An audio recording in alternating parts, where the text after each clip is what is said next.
ओम शांति। आत्मा में खाद क्या पड़ती है और कैसे पड़ती है? अज्ञानता ही खाद है।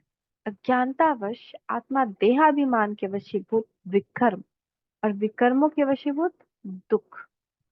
यह देह आत्मा का वस्त्र है। आत्मा इस देह की भ्रुकुटी में रहती है। आत्मा के देह में प्रवेश होने से ही आत्मा की चेतनता सिद्ध होती है। देह में आने से ही आत्मा पर अज्ञानता के वशीभूत देहाभिमान की कट चढ़ती है। जैसे आत्मा की स्थिति होती है वैसे ही आत्मा को शरीर मिलता है, जिसको बाबा कहते हैं जैसा आसामी उसके अनुसार ही उसका फर्नीचर होता है। तो जैसा आत्मा की स्थिति, अगर आत्मा बहुत कमजोर है, बहुत पाप कर्म है, तो जो आत्मा पैदा होती है ना, वो बच्चा जो होता है वो बहुत विकारों बीमारी के साथ पैदा होता है। बहुत सारी, किसी के हार्ट में छेद, किसी का आ, ब्रेन में कुछ प्रॉब्लम, किसी का सांस में कुछ प्रॉब्लम। तो जैसा आत्मा का शक्ति वैसा शरीर मिलता है उसको। तो सिर्फ घर को याद करेंगे तो पाप विनाश नहीं होंगे, बाप को याद करेंगे तो पाप विनाश हो और तुमको अपने घर ले जाएंगे। साकार बाबा 6 मई 2005 में। पाप नाश होने की प्रक्रिया क्या है? दूसरों को देना व खर्चा नहीं। यह तो एक देना फिर लाख पाना है। मतलब गुण या अपनी शक्ति, ये दूसरों को देना खर्चा नहीं होता, ये तो लाभ पाना। जब अपने विघ्नों के प्रति शक्ति का प्रयोग करते हो वो होता है खर्च। कि हम लड़ रहे हैं अपने लिए, विघ्न आओ, हम उससे जूझ रहे हैं, किसी परिस्थिति में हम अपना एनर्जी खर्चा कर रहे हैं, उसमें बोल रहे हैं, व्यर्थ में जा रहे हैं, पूरा हमारा योग बल खत्म। आत्मा कमजोर, उसके बाद फिर कोई आएगा तो लगेगा कि मेरे अंदर डिस्टरबेंस आ गया, शांति नहीं फील हो रही, कहेंगे क्यों चिल्ला रहे हो, शांति नहीं ले रही। लेकिन वही योग करके उठे तो कोई चिल्ला रहा है तो हमको कोई फर्क नहीं पड़ेगा। लेकिन जैसे ही हमने सारी शक्ति को इन व्यर्थ बातों में खत्म कर दिया, उसके बाद किसी और आत्मा का संस्कार हमको तुरंत डिस्टरबेंस में लाएगा। तो बाबा यही कह रहे हैं, जब अपने विघ्नों के प्रति शक्ति का प्रयोग करते हो वह होता है खर्च। बचत की स्कीम बनाओ, खर्चे को फुल स्टॉप लगाओ। इसलिए बाबा क्या कहते हैं, पद्मा पदम कमाई है, तुरंत फुल स्टॉप लगाते जाओ। ये हुआ फुल स्टॉप, ये हुआ फुल स्टॉप, तो पद्मा पदम कमाई जमा होगी। लेकिन उसमें खर्चा कर दिए तो तुम्हारा बचा खुचा गया। बाप को याद करेंगे तो पाप बिना नहीं। हाँ, अभी तो देते रहो, लेकिन अभी लेने का कुछ रहा है क्या? अगर रहा हुआ है तो सिद्ध होता है कि बाप ने पूरा वर्षा दिया नहीं, बाप ने अपने पास कुछ रखा नहीं है। वो तो 1 सेकेंड में पूरा वर्षा देते हैं। जो कुछ लेने को रहता ही नहीं, तो इसका मतलब हमने पूरा खुद ही नहीं लिया बाबा, सारी शक्ति सारी एनर्जी नहीं ली, या कोई संस्कार सबको खर्च कर दे रहा है। अव्यक्त बाप दादा 8/7/1973। अभी है समय प्रमाण, मास्टर रचयिता को कौन सा पोता मेल देखना है, क्या गलती की। यह तो बचपन का पोता मेल है। आप मास्टर रचयिता हर शक्ति को सामने रखते हुए यह पोता मेल देखो कि आज के दिन सर्व शक्तियों में कौन सी शक्ति और कितनी परसेंटेज में जमा की। अव्यक्त बाप दादा 8/7/1973। ऐसे ही स्थूल धन भी अगर ईश्वरीय कार्य में, हर आत्मा के कल्याण के कार्य में व अपनी उन्नति के कार्य में न लगाकर अन्य को स्थूल कार्य में लगाए तो व्यर्थ लगाए ना। यज्ञ निवासियों के लिए यज्ञ की सेवा, यज्ञ की वस्तु की इकोनॉमी रूपी धन स्थूल धन से ज्यादा कमाई का साधन। जितना हम यज्ञ में लगाएंगे उतना ज्यादा प्राप्ति। सृष्टि चक्र और जीवन में सुख दुख पुण्य पाप के संचित का क्रम क्या चलता है? तो सत्युग त्रेता में पुण्य सुख, पुण्य का खाता कम होता जाता है। द्वापर कलयुग में पुण्य सुख एवं प्लस माइनस पाप, और पुण्य परिणाम में पाप अर्थात दुख प्लस होता जाता है, वो नेचुरल अमाउंट। और संगम युग पे पाप दुख प्लस माइनस पाप और पुण्य, पुण्य अर्थात सुख प्लस होता है पुरुषार्थ से। तो गीता में भी ऐसे सेम यही वाक्य है। शायद हम लगाए हैं, रुक के आपको दिखा रहे हैं। कहाँ है?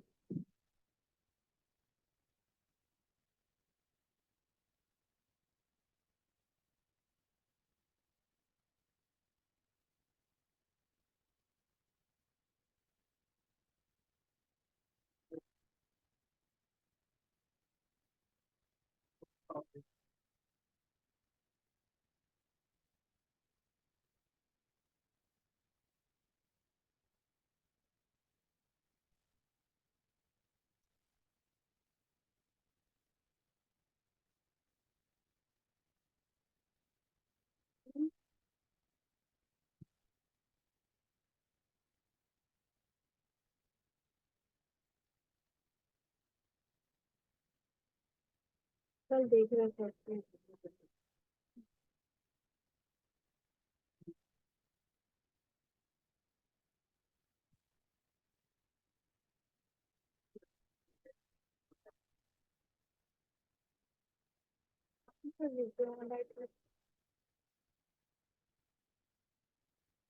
वो ऑन करके बैठ गए। हाँ, बैठ गए। दिखा रहे हैं।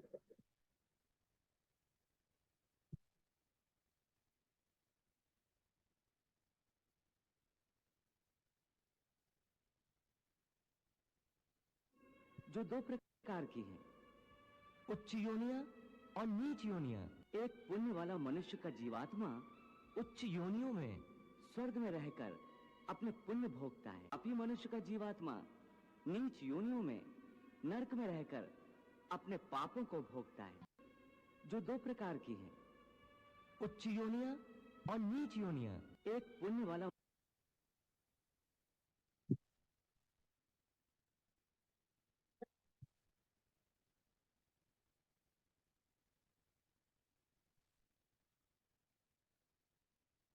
कभी ऐसा भी होता है कि कई प्राणी स्वर्ग नरक का सुख दुख पृथ्वी लोक पर ही भोग लेते हैं।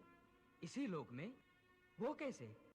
कभी ऐसा भी होता है कि कई प्राणी स्वर्ग नरक का सुख दुख पृथ्वी लोक पर ही भोग लेते हैं।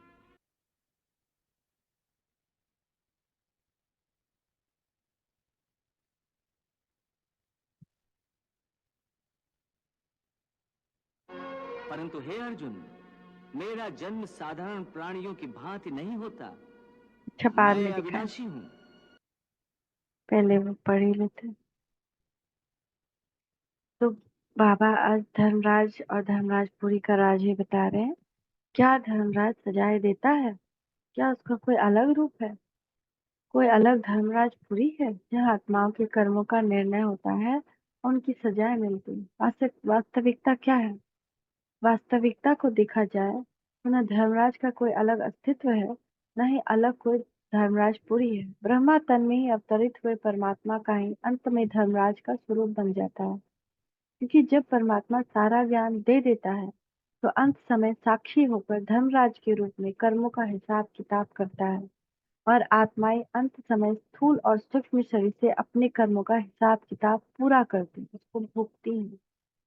मनुष्य समझते हैं धर्मराजपुरी का कोई विशेष स्थान है और वहां धर्मराज का दरबार लगता है और धर्मराज कर्मों अनुसार अच्छा या बुरा फल देता है। ब्रह्मा तन में अवतरित परमात्मा का स्वरूप ही अभी बाप का है अर्थात प्यार का है और बाद में वही न्यायकारी रूप अर्थात धर्मराज का बन जाता है अर्थात न्याय प्रधान स्थिति हो जाती है। कल्पांत में परम धाम जाने के समय आत्माओं को अपना सारा हिसाब किताब चुकतू करना होता है। इस साकार शरीर से लेकर सूक्ष्म शरीर और सूक्ष्म वतन तक अपने आत्मा सूक्ष्म वतन तक आत्मा अपने कर्मों के हिसाब किताब भोग सकती है और अंत में उसके सारे कर्म उसके सामने आ जाते हैं और उसकी सजाएं भुगतनी होती है। यही धर्मराजपुरी की सजाएं हैं। उच्च से उच्च है बाप है, उनके साथ धर्मराज भी। धर्मराज द्वारा बहुत कड़ी सजा खाते हैं, बाप के पास पूरा हिसाब रहता है। धर्मराज पूरा हिसाब लेंगे। साकार बाबा 4 जुलाई 2005 रिवाइज्ड। धर्मराजपुरी के विधि विधान का राज। जैसे दुनिया में पाप कर्म की सजा के लिए विधि विधान है, वैसे इस विश्व में भी विकर्मों की सजाओं के अदृश्य विधि विधान जिसके अनुसार हर आत्मा को अपने कर्म का फल स्वतः ही मिलता है।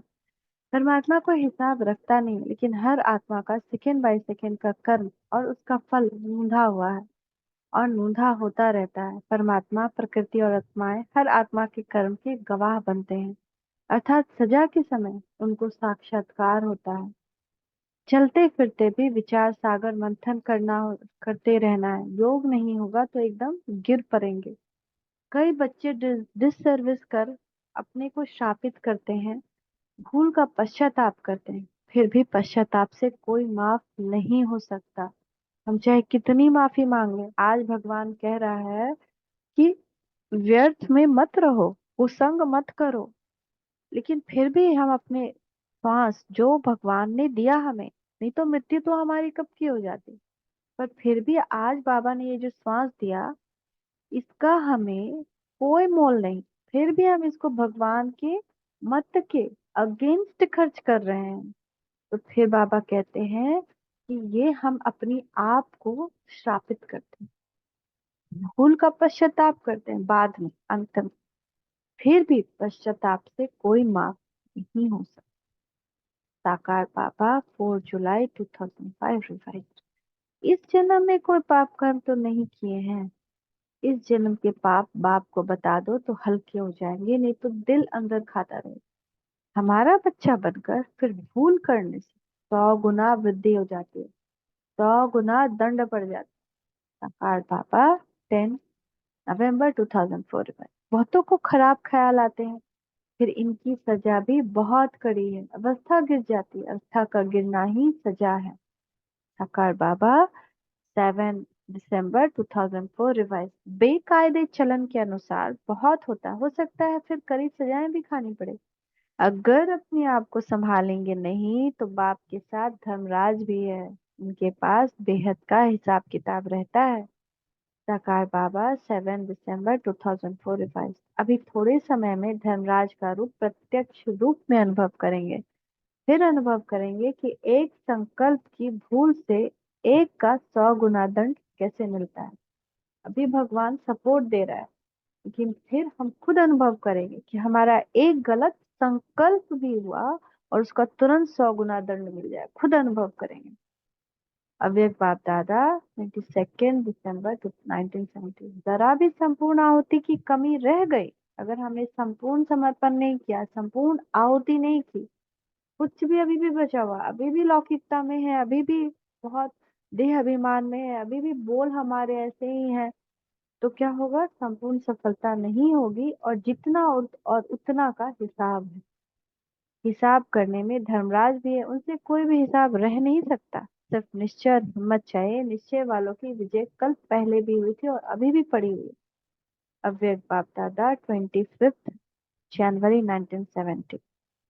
मैं निराकार रूप में तो कुछ देख नहीं सकता हूँ, ऑर्गन्स बगैर आत्मा कुछ भी कर न सके। ये तो अंधश्रद्धा है जो कहते हैं ईश्वर सब कुछ देखता है, अच्छा या बुरा काम हर एक ड्रामा के अनुसार करते हैं। मैं थोड़ी बात इतने करोड़ मनुष्य का हिसाब रखूंगा। मुझे शरीर है तब सब कुछ करता हूँ। करण करावनहार भी तब कहते हैं जब शरीर में आते हैं, नहीं तो कह नहीं सकते। पाठ बगैर कुछ कर नहीं सकते, शरीर बगैर आत्मा कुछ कर नहीं सकते। साकार बाबा, 1 फरवरी 2005 रिवाइज्ड। तो इसीलिए परमात्मा कहते हैं कभी कभी मुझे धर्मराज के रूप में अपने आप को अपने सामने देखो।